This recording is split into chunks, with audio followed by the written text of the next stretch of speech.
présente, je suis Jean-Marc Talamoy, le président de l'association créée, Comité pour une répartition équitable de l'emploi et des revenus. Et depuis 1994, cette association gère la seule et unique maison des chômeurs et citoyens solidaires de Montpellier.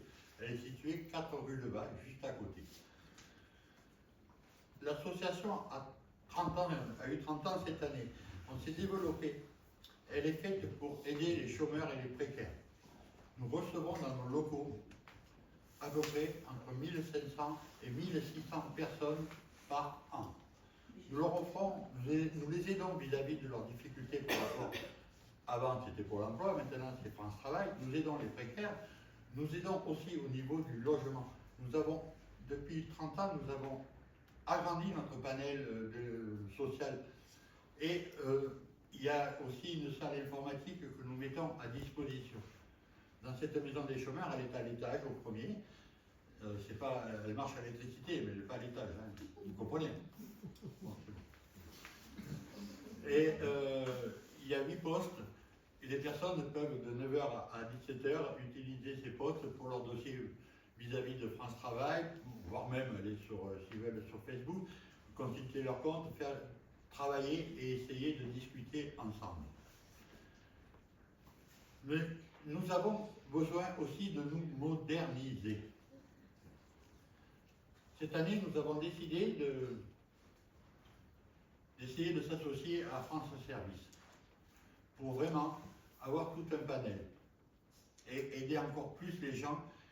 Nous recevons des gens de Montpellier complet et on veut refaire vivre ce quartier aussi. Et avec France Service, on va pouvoir aider les personnes du quartier qui ont des problèmes récurrents avec la médiatique, l'informatique. On va pouvoir les aider. Ils vont pouvoir venir chez nous. Il y aura une personne de France Service qui va pouvoir les aider. C'est le but de ce projet. Et là, maintenant, je laisse la parole à Désiré. Voilà. Donc en fait, le défi actuel actuellement donc, de l'association qui reçoit donc, alors, à la fois des personnes en demandeur d'emploi, mais aussi des personnes précaires. Voilà, parce qu'il y a ça aussi, des personnes qui n'osent pas justement aller vers les administrations. Et c'est donc le propos de cette maison qui accueille justement toutes les personnes précaires. Alors aujourd'hui, les défis actuels donc, au niveau de l'association, il y en a 4. Donc ce sont des locaux qui sont vieillissants. Voilà, donc l'espace est inadapté. Par exemple, donc l'accueil se trouve en fait à l'étage, et donc du coup, on est obligé de passer par, par cet escalier, ce qui ne nous permettrait pas, par exemple, pour des personnes en fait en situation de handicap, de pouvoir, y venir. Donc là, nous sommes ici en fait à l'étage, et l'objectif, on va vous montrer juste après, sera que cette salle informatique là qui est à l'étage, tout descende pour qu'on puisse justement arriver en fait à un deuxième point. Donc c'est la partie donc, de la sécurisation. C'est qu'en fait, comme l'accueil est à l'étage, et il y a que, pour l'instant il y a 2 personnes qui sont constamment, en fait en bas c'est libre cours à toute plein de personnes qui rentrent et qui créent en fait des problèmes d'insécurité.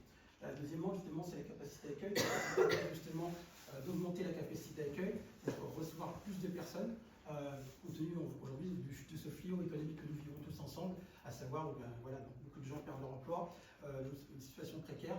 Nous sommes une ville aussi dans laquelle en fait, il y a beaucoup plus de gens justement au RSA et autres. Donc en fait, ils ont besoin justement de pouvoir avoir donc, un accès sécurisé, mais aussi donc, des postes informatiques pour pouvoir en fait faire toutes les démarches qui vont bien et être accompagnés. Et dernièrement, c'est la dimension en fait informatique. Ouais. Informatique pour la partie dont on a besoin, parce qu'en fait on a un parc informatique obsolète. Ouais, à la suite. Donc en fait notre vision c'est ça, donc c'est rénover dans un premier temps, donc avoir donc, de meilleurs équipements informatiques et naturellement en fait travailler sur l'accessibilité. Alors là justement, donc ça c'est le plan qu'on a en fait pour l'instant en fait à l'étage. On va aller sur la deuxième salle. Et donc là en fait voilà, on a déjà fait le plan de réhabilitation. En fait, on aurait beaucoup plus de postes informatiques. On est donc en bas, donc au rez-de-chaussée, on a une position d'accueil, et donc en fait tout est organisé pour qu'un petit espace de coworking, une petite salle de travail, comme ça en fait tout le monde peut travailler en fait dans les meilleures conditions. Nous avons un salarié à plein temps, et en ce moment nous sommes en train de recruter un contrat aidé pour soutenir le salarié à plein temps. Demain nous avons 8 entreprises. Donc justement vers l'accueil France Service, c'est que l'objectif c'est de permettre justement à ce que cet établissement en fait, puisse bénéficier en fait, à tout le monde avec le soutien de France Service qui pourra venir donner des ateliers sur place. On va aller directement après donc, la partie budget. Donc c'est un budget estimé aux alentours de 12 390 €, donc 1500 € pour la partie rénovation, donc 3 270 € pour le parc informatique et l'immobilier, et à peu près 620 € en fait, comment dire, voilà, de budget pour la partie espace. Voilà. Nous avons aussi d'autres ateliers. Nous avons un atelier d'écriture qui existe, qui est tous les premiers samedis du mois. On vous invite à...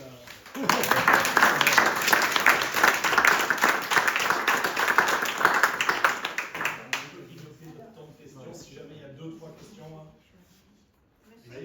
Je voulais savoir qui est propriétaire du bâtiment.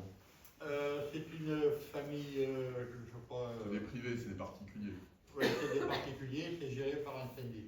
La façade doit être rénovée. Ça, c'est la copropriété. Et nous, on demande le budget, c'est pour pouvoir faire quelque chose de bien à l'intérieur, et on a l'accord. Hein, voilà. Et il y a aussi une question de mettre aux normes aussi ce que nous avons à l'intérieur en électricité, en eau et compagnie. Il y a d'autres questions?